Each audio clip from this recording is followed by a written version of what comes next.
Hello everyone, my name is Abhishek and welcome back to my channel. Today I have with me Ranga Karnam, who is one of my favorite YouTubers. Many of you might know his work from In 28 Minutes on YouTube and Udemy. In this video, we will discuss dedicatedly on the impact of AI on DevOps and cloud engineering. So first of all, Rangana, over to you if you would like to introduce yourself to our subscribers. First of all, thanks a lot, Abhishek, for inviting me. I mean, the first time I met you, I still remember it. It was a nice conversation we had, and I think our relationship grew from there. And I'm really, really glad to be here. For those who don't know me, I am Ranga Karnam.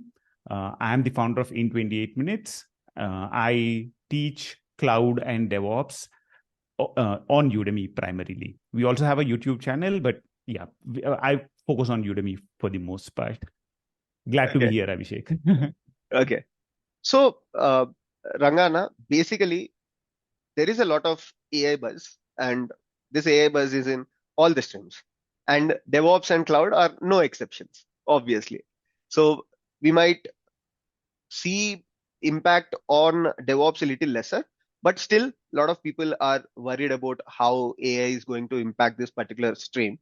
So, personally, what is your take, and which part of AI do you think is something that people have to focus? Because there is generative AI, there is traditional AI, right? And there are different streams in AI itself. So yeah, would like to hear from you. Yeah, I think, Abhishek, a lot of areas that you touched upon in your questions, right? There are a Yeah. lot of aspects to talk about there.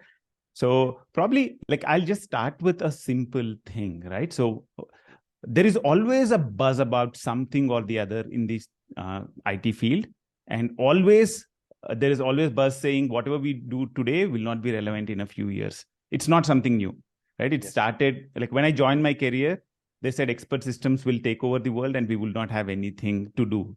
And after some time, people said generated code will take over, and so on and so forth.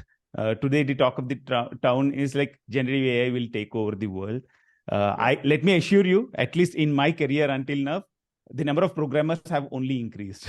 Yes. So when I started, probably there are X number of programmers. Today, there are 20X the number of programmers compared to when I started 20 years back, right? It might even be Awesome. higher, maybe 40, 50. A Right? very So a very good one note thing to start the podcast. Okay. Yeah. exactly. One Hmm. thing is like I don't see the number of programmers going down. So in my opinion, almost everybody's job is safe, right? However, the most important thing which I've seen over the last 20 years is that you have to adapt. You Hmm. can't be doing the same thing that you are doing today and think you will be surviving 5 years down the line. That's not going to be the case. It's very, very important that you understand what's happening and you adapt, you learn, you shape your career in that direction. So, having said that, now coming to the current buzzword, which is mostly generative AI, right? So, for the last couple of years, ChatGPT and this are like surrounding ecosystem around generative AI is the buzz of the world. Yeah, I think in over my career, I would say this is like revolutionary, right? Hmm. ChatGPT, its capabilities and what we can do with generative AI and its promise is something which I think will be game changing. I mean, Okay. being able to create new things, Yeah. I mean, new articles, new videos, new images, that's great, right? But it's not perfect. Hmm. It's not really in a stage where Hmm. it's good enough to replace us, and I don't think it will ever be in a state where it will be replacing us. So we don't Okay. really need to worry about it. What we need to do is to understand generative AI and understand how to Hmm. make the best use of it. Hmm. And one of the main reasons for having you on this podcast for the specific topic that we are discussing is because you have also made a course on generative AI, right? And I happen to see that it was very insightful. So when you are Thank working you. on this, and even when I started learning generative AI, I felt that whatever we think of generative AI, right? I think this buzzword came into picture when everyone first started using ChatGPT. Of course, generative AI was there from a long time. And then I realized that it was just a tip of the iceberg. There is so much into generative AI. When I started learning it, I realized the potential of generative AI, right? So, what was your take when you were making that course on the generative AI? So, did you realize any new things that you were not aware? Like apart from ChatGPT, did you explore anything new? Yeah, absolutely. I mean, one of the revolution. I mean, if you look at AI, ML, and generative AI, right? That's kind of the evolution. Yeah. AI is nothing but creating machines which are as intelligent as us. That's the goal of artificial intelligence in general, right? You would want to create machines which can play chess, which can walk, which can run, which can clean my house, right? They should be able to do everything. That's the goal of AI, artificial intelligence in general, is to replicate human intelligence. Yeah. Machine learning is something which evolved over the last, I would say, like first decade of artificial intelligence was focused on other things. But after 2 or 3 decades, what we discovered was, okay, if we use machine learning, what is machine learning? Basically, instead of actually trying to write an algorithm, like for example, let's actually say I'm going to create an artificial intelligence bot for a chess, right? The earlier approach was to actually write the logic, write the algorithm and everything. Yeah. What we found was that's very, very difficult to do. However, what we saw over a period of time is that if you give sufficient examples, right? If you make the same computer play chess with another computer or another instance, and you learn from it, that's the best way to learn. That's how humans learn, right? A kid learns to walk by falling, by trying. So the same thing. Give examples, give a lot of thousands, millions of examples, and learn from that. That's machine learning, right? And again, this is not like the thing about machine learning from start is that it's not certain. I mean, you give a set of examples, it tries to learn and it tries to predict. Machine learning is all about predictions, right? Yeah. And the next step was to try and create new content, and that's where generative AI came into picture. The earlier machine learning models were more focused on, okay, you give an input, they try and predict an output, right? So you, for example, to predict a house price, for example, right? Yeah. So you give it a set of examples of, okay, these are million examples of, exactly. And then it will be able to predict what would be the house price 20 years down the line, right? But generative AI is completely different in the sense that we are creating new content. So the training process is similar, right? You give a lot of example data. The data is not house price or things like that. It's actually probably data from internet or things like that, articles from internet and things like that. However, the new capability is that it's able to generate new content, right? So it's actually able to take the content as input and it's able to write a new article, a new email. It can review your code. So you feed it enough code, it's able to review, identify patterns of good code and review your code. So that's the new capability, right? It's not just about generating text or code. You can generate videos, you can generate images. I mean, you have models like DALL-E, which can generate images, right? You have GPT. GPT 3.5 was mostly text-based, text and code. But GPT 4 is text, code, images, and probably the next version would even be able to generate videos. So the interesting aspect of generative AI is that there are a lot of modes in which you can create content. You can generate text, code, images, videos, not sure what else. So that's the interest. So when I was learning generative AI and I was learning about GAN, where there is a generator, a differentiator, and then, while I was learning, I came across something very interesting where this was an example that I thought about, that probably down the line, today we watch Netflix or we read books on the Kindle. We get a lot of recommendations. Of course, they are not completely like, you don't get the 100% right recommendation, but you get some kind of recommendation from your watching or reading experience.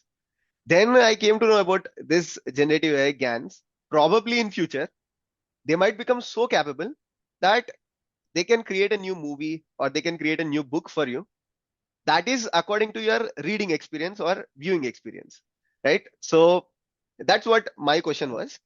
Like, did the Absolutely. world... So my question was, Absolutely, I agree. I mean, like one other example is like for example, like for course creation, right? I Okay. always wonder, maybe in a near future, I might just need to write a script and there would be the entire course ready for me created. Okay. Yeah. So yeah, that was my major question. That did the world realize, what's going to the power of generative AI, or is it only like people are still exploring it? Can it be so perfect? That would be my question. If I have to put it in a better way. So today we are reading a lot about generative AI, and we are thinking that generative AI might become so powerful at a point. Like your example, in future, like you might write a script and course is completely created by Gen AI. Do you think it can Yeah, become such powerful one day? I doubt. I doubt it would be so good, right? Hmm. Uh, I mean, uh, first thing is we need to understand how it works, right? Mhm. Basics, basic of artificial intelligence, everything related to artificial intelligence is prediction, right? Okay. Uh, the way generative AI works, let's just take a simple example, right? If you take Hmm. text-based generative AI, the way it Okay. works is it tries to predict the next word, right? If I say this Yeah. is, then it tries to predict what is the next word. That's how it works. Hmm. So it's Hmm. not absolute. It's something which is predicting something based on the context in which you are asking. If I'm having a conversation about DevOps, it might suggest Docker or Kubernetes. If I'm having Yeah. a conversation about cloud, it might suggest AWS Azure. It has the context, right? Hmm. It has the probabilities, right? It knows this in this context, this word is more probable than this. So there is Okay. nothing in how in how generative AI works is based on probability. And the Hmm. world needs certainty, right? If I would want to go from one place to another, I would want to be certain. I cannot be, if I'm creating a video, I have to be 100% certain that it Yeah. is going to be exactly as I want. Uh, Perfect. it's approximates are not sufficient. But there are sufficient use cases where 99% accuracy is more than sufficient, right? For Hmm. example, I'm an expert on something. I'm great at writing code, right? Hmm. And I can use generative AI to get the starting point, and then I can adjust it. That might Got it. be a faster way of doing it than Hmm. writing everything manually. So I feel uh, generative AI, at least based on whatever analysis I've done right now, generative AI will be really, really good at doing 90 to 95% of the thing. Hmm. And it's about the experts to identify what is missing and add them in. And Okay. that's where the problem is. One of the biggest challenges with generative AI is that it's so sure about things Yeah. that you can get mistaken, False right? You might positives. think it's telling exactly. You Yeah. might say it's actually, it would say perfect things Yeah. 90% of the times, but remaining 10%, you have to be really, really cautious with it. And Yeah. I don't think that's going to go away because that's how Hmm. it works. Entire AI as it works today is based on probabilities. It's not absolute. Yeah. And also, I think I read it on OpenAI or somewhere where they have written very clearly that GPT is so confident and intelligent in creating wrong answers, not just the right answers, Exactly. but like today you go to ChatGPT and it can be very sure even about the wrong answer that it gives you. Yeah, yeah. It's a very good bluff master. I mean, Yeah. I'm not saying it's bad. What I'm saying Yeah. is it's when like 95%, 98%, 99% of the scenarios, it might be accurate. But Hmm. even when it's inaccurate, even when it's telling you something which is not accurate, it's very, very confident. Yeah. And now let's switch our gears little bit towards DevOps and cloud. So, Mm. because a lot of my subscribers are from DevOps and cloud. And one thing that they keep asking me is from your just last example that you have given, you said, generative AI can become 90% accurate, right? Which Mm. is like previously, if I go 10 to 15 years back, probably people who were writing code, they started from absolute zero. Like they have to take a Right. notepad and they have to start writing. Once you have the IDs, probably they started with 10 to 15%. They are like 10 steps ahead. Probably with GPTs, they are like 50 steps ahead and they have to write the rest 50 part and they have to review it. So what you said is that GPTs or this generative AI will make you more efficient and people will start using them, become more efficient. Now, coming to DevOps and cloud, what I personally felt is this particular space is constantly evolving. There are a lot of new things that come up, and the key to it is data is not that much available. Let's take best example Argo CD. So if you look at internet, there is not much data that is available for LLMs to process and give right answers for the users who are using it. Right? So is it right if I say that DevOps is something that will be very lately replaced? Not replaced, but this GPTs will come very lately, very effective into the DevOps stream. If I say that, do you accept that? Right. See, DevOps is all about automation, right? I mean, sorry, that's not right. So Yeah. DevOps is about automation and communication, right? Feedback. So getting quicker feedback. So if you look at 20 years back when I started building software, we were manually building jars, deploying them, and the process of debugging things and redeploying it is like very, very slow. Today, most of that cycle is automated, right? Pain points today is actually debugging. If you want to debug something and find out what the problem is, and if there are a lot of components which are involved, right? That's a very, very, very tough process to find out. I feel that's one area where generative AI can really, really help, because it can actually process a huge amount of information and give you suggestions as to, okay, maybe this is the right place to look. That's very, very useful, because again, you have a person looking at the inputs. It's not 100% certain. It can say, okay, these are the 5 areas maybe you need to start looking at, right? So that's one place where I feel there's a huge potential. The second potential right now might be in terms of also like helping a developer being productive, right? So you might be writing Docker files, you might be writing Kubernetes YAMLs. I mean, we don't want to write YAMLs by hand, but still people write YAMLs by hand. There might be a lot of Terraform scripts being written, right? So all these places are places where you can really use generative AI and get a quick start. One thing I have to really, really stress here is that if you're a beginner, if I'm writing my first Kubernetes YAML, if I'm writing my first Docker file, if I'm writing my first Terraform script, write it by hand, write it line by line, understand every line of it. What I'm talking about is once you know the tool, once you know Terraform, once you know the basic 50-60% concepts of Terraform, then you can use generative AI to become productive. Because then you can use generative AI to generate the script. You know what the script is doing. If it makes a mistake, you know what the mistake is. Don't use any generative AI as of now if you don't know what it's doing. That's going to be landing you in a big soup, because 90% of the times it gives you a good thing, but you never know when it gives you a wrong script and it might give you a problem.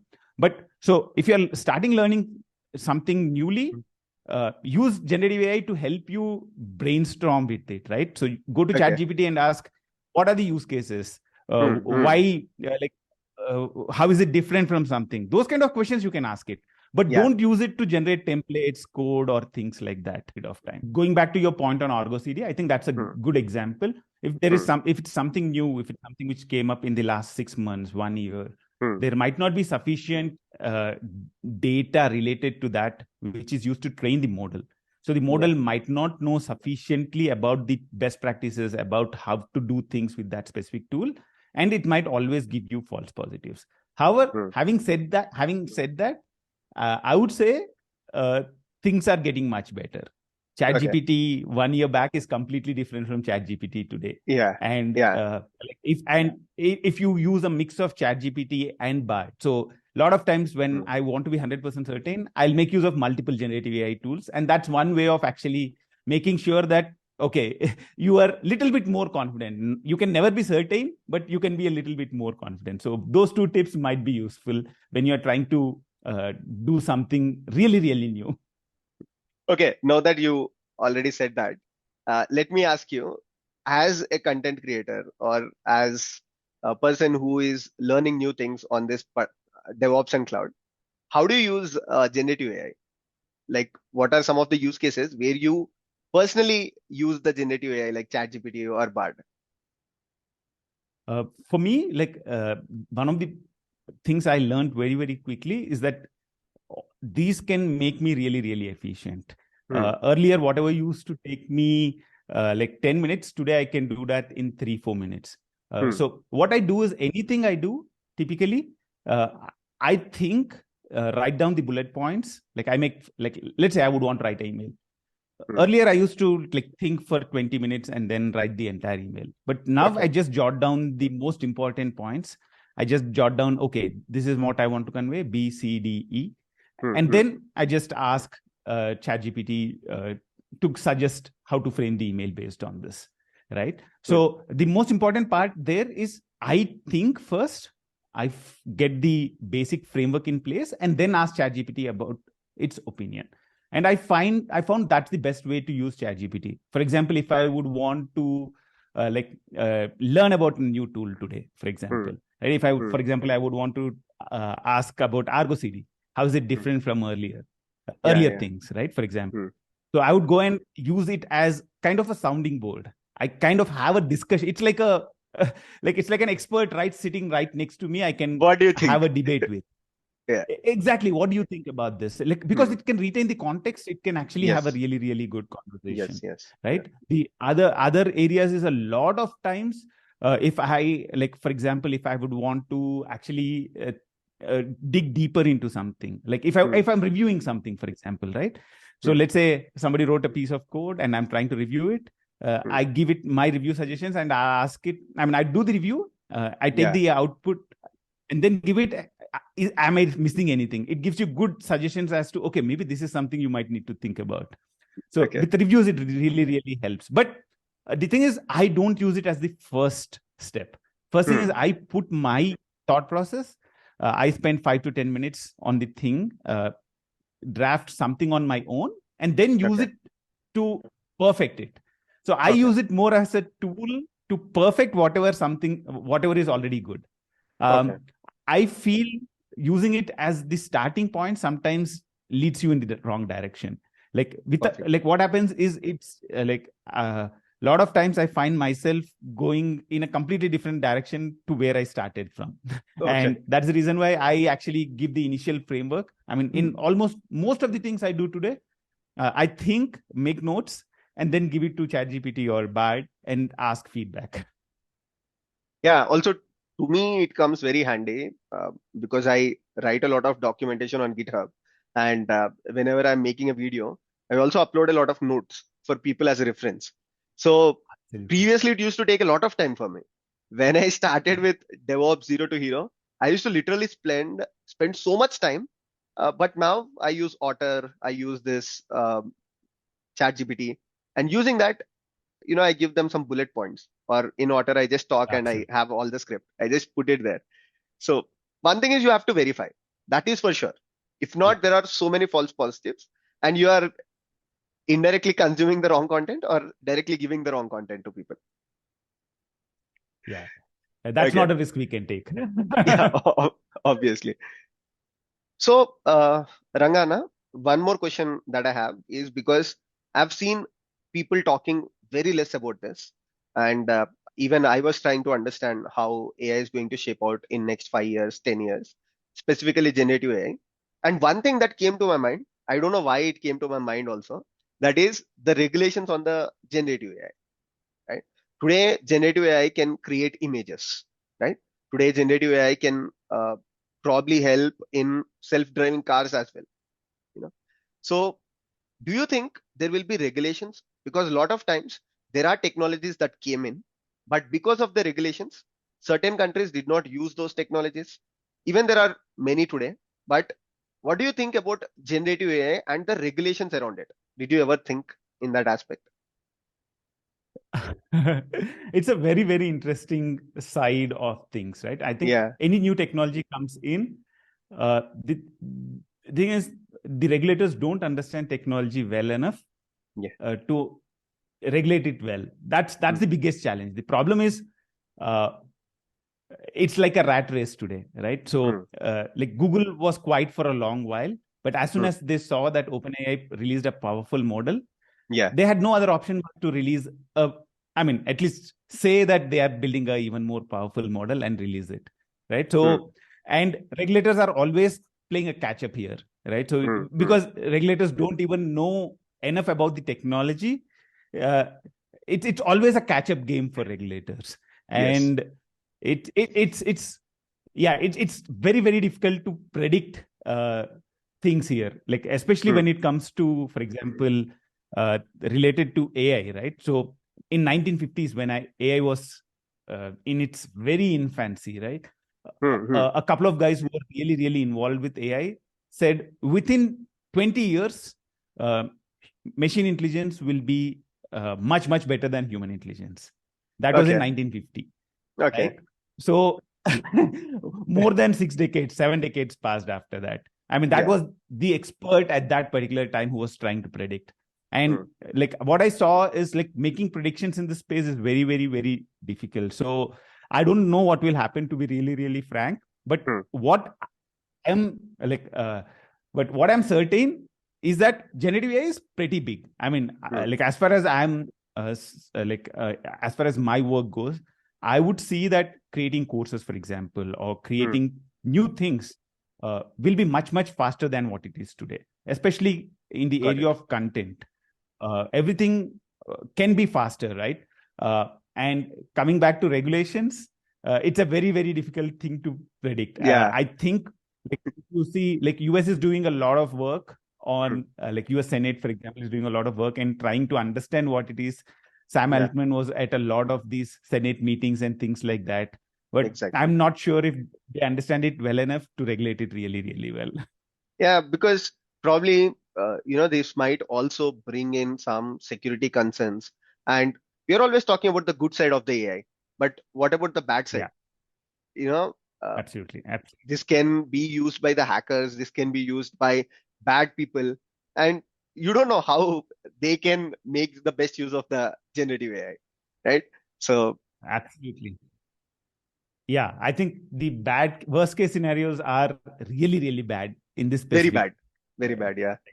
Yeah, absolutely. I mean, you don't even want to think about it. I would Yeah. like mind-boggling. To be honest, I don't know why the regulatory thing came to my mind. All of a sudden, I was sitting and I was reading something, and then I thought about, will AI be regulated? Will the generative AI be regulated? And probably we are thinking a lot about Gen AI, but probably we might not use that much of Gen AI. Let's see how does that side also look like. Yeah, absolutely. It's a very, very interesting space. And Hmm. uh, yeah, as I said, regulators are always catching up and trying to understand what's happening. When AI experts are not able to predict what's going to happen Yeah. and how it's going to be used, uh, I don't want to be a regulator. Okay. And uh, Rangana, for people who want to learn generative AI, okay, let's say someone is in DevOps and cloud and they want to understand this prompt engineering, generative AI, not Yeah. just ChatGPT, but how the LLMs work, how to write their own, kind of small GPT models. What do you think is the Right. starting point? And do you have a like very simple roadmap for someone to start with it? Yeah. Yeah. I think OpenAI has made it really, really easy to create your own GPTs, GPTs. Yeah. right? So now that's one place you can get started. And also another thing which people can try is to try with the OpenAI APIs, right? Yeah. We are always Hmm. used to using the chat GPT directly. Hmm. Very interesting thing to do is to look at the APIs which are exposed by OpenAI, OpenAI. right? Okay. So you have the text models, the embedding models, and you also have the image models. You can Hmm. try and go there. You can actually directly hit the API, get the response, see what it's coming back. It's very, very Hmm. useful to understand how generative AI works because you get a lot of Hmm. background information. And Got it. also, you can try and tune and create your own model as well. Like people will think these are all very, very difficult things to do, but let me be very, very sure. If you know how to consume an API, you can do all these Very things simple. very, very easily.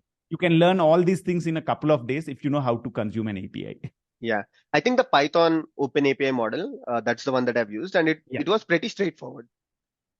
It's pretty straightforward. It's very, very simple. And I mean, even tuning, like for example, we actually did a lot of work on like we have a slide format which we use at in Hmm. 28 minutes. Actually, we created a GPT which can create slides for that slides Okay. for us in that exact format. So you just Nice. need to give a topic and actually think like me and create a slide. I mean, it's not perfect right now. We are not using in a final course, but it's a Yeah. good starting point to see where technology is right now. Nice. Nice. Good to know how we are using it. Nice. So Yeah, these are some things that I wanted to discuss. And whoever is watching this podcast specifically, don't be worried about too much about generative AI replacing DevOps and cloud. From my experience and also from Rangana's experience, what we can tell you is that this will be another part where people will start learning generative AI, and we'll all just go with the flow. If this is too much regulated, probably we'll use whatever is available. If it's not regulated and it's taking us places, then we will all learn generative AI and become better DevOps and cloud engineers. Absolutely. Okay, so thank you so much, Rangana, for being here on the channel today. And we would like to see you more on the channel talking. Next time, probably we'll talk specifically about a model, or we will talk specifically about a simple how to write a simple Python script and use the OpenAI, something like that. Yeah, perfect. Thanks a lot, Abhishek, for inviting me, first of all. Thank you. And as always, it's interesting to have a conversation with you. So thanks a lot.